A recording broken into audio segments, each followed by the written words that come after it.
नमस्कार. श्री स्वामी समर्थ सर्वांना. आपल्या हिंदू धर्मात 3.5 मुहूर्तांना अत्यंत महत्त्व आहे आणि त्यापैकीच एक म्हणजे अक्षय तृतीया. तर यंदा 19 एप्रिल 2026 रोजी आपण अक्षय तृतीया साजरी करणार आहोत. तर या दिवशी केलेले दान, जप आणि खरेदी कधीही संपत नाही, ती अक्षय राहते असे मानले जाते. तर आजच्या व्हिडिओमध्ये आपण पाहणार आहोत की अक्षय तृतीयाचा शुभ मुहूर्त काय आणि या दिवशी काय करायचं, काय टाळायचं, कोणत्या चुका करायच्या नाहीत, पूजेचा शुभ मुहूर्त, पूजाविधी, पितृपूजन आणि अक्षय तृतीयाच्या अक्षय कलश कसा भरायचा आणि संपूर्ण अक्षय तृतीयाची माहिती आजच्या व्हिडिओमध्ये आपण बघणार आहोत. व्हिडिओ कुठेही स्किप न करता शेवटपर्यंत नक्की बघा आणि नवीन असाल चॅनल होते तर चॅनलला लगेच सबस्क्राईब करा. कमेंटमध्ये जय माता लक्ष्मी लिहायला विसरू नका. यंदा वैशाख शुद्ध तृतीया ही रविवार 19 एप्रिल 2026 रोजी आहे. 19 एप्रिल सकाळी 10 वाजता 49 मिनिटांनी तृतीया तिथीचा प्रारंभ होत आहे.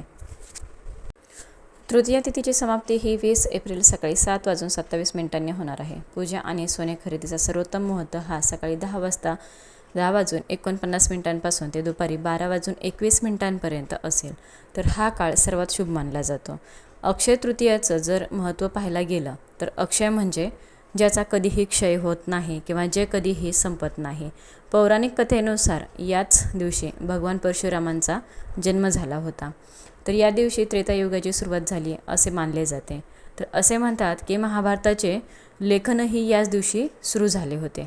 तर या दिवशी गंगा नदी स्वर्गातून पृथ्वीवर अवतरली होती. अशा अनेक ज्या काही घटना आहेत त्या या अक्षय तृतीयाच्या दिवशी तयार झालेल्या आहेत. तर या दिवशी आपल्याला काय करायचं असतं, सर्वात अगोदर आपल्याला या दिवशी काही गोष्टी आवर्जून करायच्या. त्यामध्ये या दिवशी पाणी, थंड पेय, छत्री, पंखा किंवा धान्य दान करणे अत्यंत पुण्यकारक मानलं जातं. तर उन्हाळ्याचे दिवस असल्यानं गरजूंना पाणी पाजणे हे मोठे पुण्य असतं. तर या दिवशी सोने खरेदी करणे शुभ मानले जाते. पण जर सोने घेणे शक्य नसेल तर चांदीची वस्तू, नवीन भांडे किंवा अगदी थोड्या प्रमाणामध्ये धने खरेदी करणं ही शुभ असतं. तर बघा, सकाळी लवकर ब्रह्ममुहूर्तावरती उठून स्नान करून लक्ष्मी आणि विष्णूंची पूजा करा. त्यांना पिवळी फुले अर्पण करा, नैवेद्य अर्पण करा. या दिवशी गृहप्रवेश, नवीन व्यवसाय किंवा कोणत्याही शुभ कार्याची सुरुवात करण्यासाठी हा दिवस सर्वोत्तम आहे. पंचांगण बघण्याची कोणतीही गरज लागत नाही.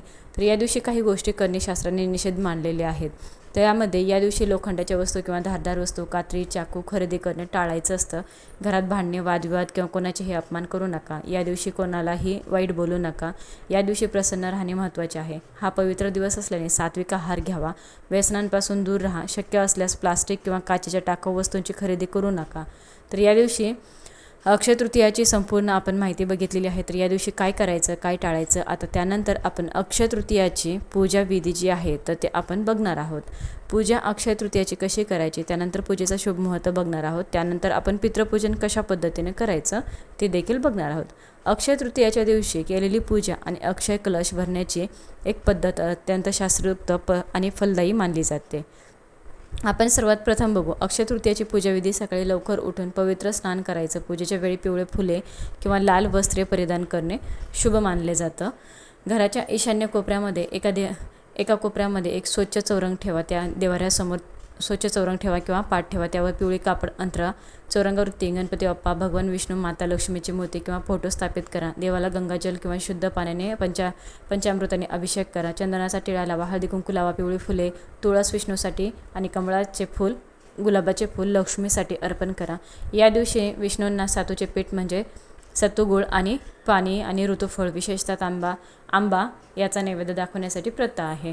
तुपाचा दिवा लावून विष्णू सहस्रनाम किंवा महालक्ष्मी अष्टकमचा पाठ करा आणि शेवटी आरती करावी. उन्हाळ्याची सुरुवात आणि पूर्वजांच्या आशीर्वादासाठी अक्षय तृतीयाला कलश भरण्यासाठी एक विशेष महत्त्व आहे. ज्या ठिकाणी आपण पूजा मांडलेली आहे तर त्याच ठिकाणी आपल्याला हा अक्षय कलश जो आहे तर तो भरून ठेवायचा असतो. तर यासाठी काय करायचं, तांब्या घ्यायचा किंवा पितळेचा वगैरे घेतला तरी पण चालेल. स्वच्छ धुवून वगैरे घ्यायचा. त्या तांब्यामध्ये तुम्हाला संपूर्ण जे तांदूळ असतात ते अखंड अक्षदा, कुठेही तुटलेल्या नको, फुटलेल्या नको, अशा अखंड अक्षदा तुम्हाला त्यावरती भरायच्या आहेत. संपूर्ण फूल हा तांब्यात तुम्हाला पूर्ण तांब्या भरायचा. त्यावरती थोडेसे तुम्हाला कॉईन ठेवायचे असतात, जसं की नाणी ठेवायची आहेत. पैशाची नाणी 1-2 रुपये, 10चे कॉईन ठेवायचे आहेत. तुम्हाला जी काही नाणी असतील अवेलेबल ते तुम्हाला त्यावरती ठेवायचे आहे. तुमच्याकडे सोनं असेल थोडंसं सोनं किंवा अंगठी ठेवली तरी पण चालेल. तुमच्याकडे असेल तर ठेवा. थोडंसं सोनं ठेवा त्यावरती. आणि त्यानंतरनं एखादी नोट तुम्हाला ठेवायची आहे, 10-20 रुपयाची जी नोट असेल तुमच्याकडे ती ठेवा, पैशाची नोट. आणि त्यावरती एक हळकुंड ठेवायचं आहे. हळकुंड ठेवा, विलायची, लवंग, पिवळी कवडी आणि गोमती चक्र हे ठेवून त्याच्यावरती हळदी कुंकू व्हायचं, फूल अर्पण करायचं, धूपदीप ओवाळायचा. अशा पद्धतीने हा अक्षय कलश भरायचा. त्यानंतर दुसऱ्या दिवशी काय करायचं, संपूर्ण पूजा काढत असताना तुम्हाला त्यातलं जे काही सर्व साहित्य आहे तर ते काढून घ्यायचं.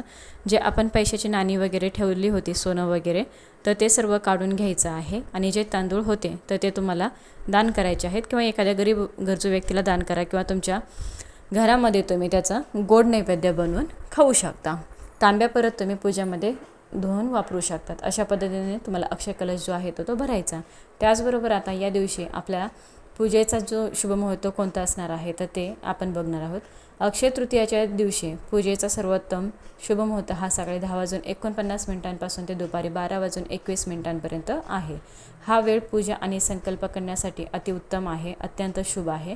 अनेक जण या दिवशी सोने खरेदी करतात, पण जर तुमची परिस्थिती नसेल तर काळजी करू नका. शास्त्रानुसार सोन्यापेक्षाही प्रिय असलेल्या अशा काही वस्तू आहेत की 5 रुपयाची, 10 रुपयाची वस्तू तुमच्या आयुष्यात भरभराट आणू शकते. ती वस्तू म्हणजे धने. धन्यांना लक्ष्मीचे प्रतीक मानलं जातं. अक्षय तृतीयेला धने खरेदी करणे सोन्याच्या खरेदी इतकंच पुण्यकारक मानलं जातं.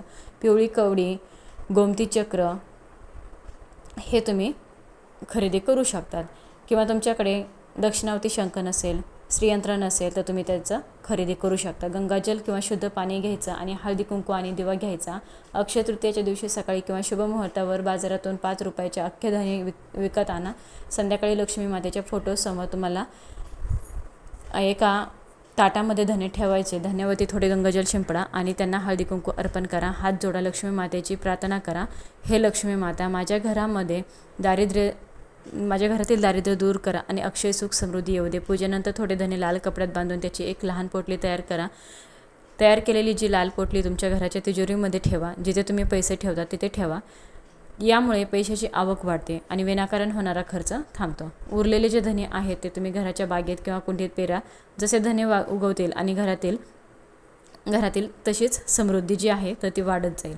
काही धने गुळासोबत मिसळून लक्ष्मीला नैवेद्य म्हणून दाखवा आणि याच्याबरोबर घरातील सर्वांनी तो नैवेद्य ग्रहण करा. धने हे समृद्धीचे प्रतीक आहेत. संस्कृतमध्ये याला धन असंही म्हणतात. अक्षय तृतीयाला धन्याची पूजा केल्याने अन्नाचा आणि धनाचा साठा कधीही संपत नाही अशी मान्यता आहे.